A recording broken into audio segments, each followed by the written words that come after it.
A proposed increase for NASA. Hitting SLS with a hammer. NASA is looking for new astronauts. And Orion completing testing. All of this in the past 2 weeks. All for the Artemis Program. In the State of NASA event held at the Stennis Space Center on February 10th, NASA Administrator Jim Bridenstine announced the President's 2021 fiscal year budget proposal, which increased NASA's budget by 12%, including $3.3 billion for the human landing system.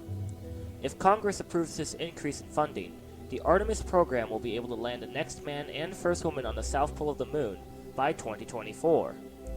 After arriving at the Stennis Space Center, the Space Launch System core stage for the Uncrewed Artemis I Mission was placed into the B-2 test stand for the Green Run test campaign.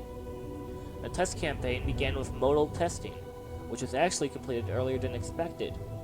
It involved hitting the stage with a hammer and using Green Run instruments to record the data and assess how the fully integrated vehicle reacts to vibrations.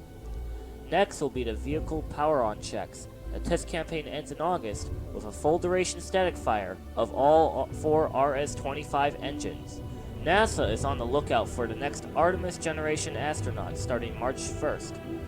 NASA will begin accepting job applications for the position of astronaut. Candidates will be picked in mid-2021 and go through 2 years of training before graduating into the astronaut corps, just in time for Artemis missions to the moon and eventual journey to Mars. Orion has completed thermal testing after 63 days of testing.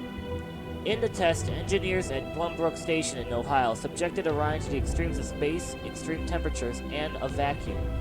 Next will be the electromagnetic interference and electromagnetic comparability test, which will start in the final week of February and last 14 days. On March 10th, media and influencers are invited to Plumbrook to visit the Orion spacecraft on the second Artemis Day. And that was what happened in the past 2 weeks for the Artemis program.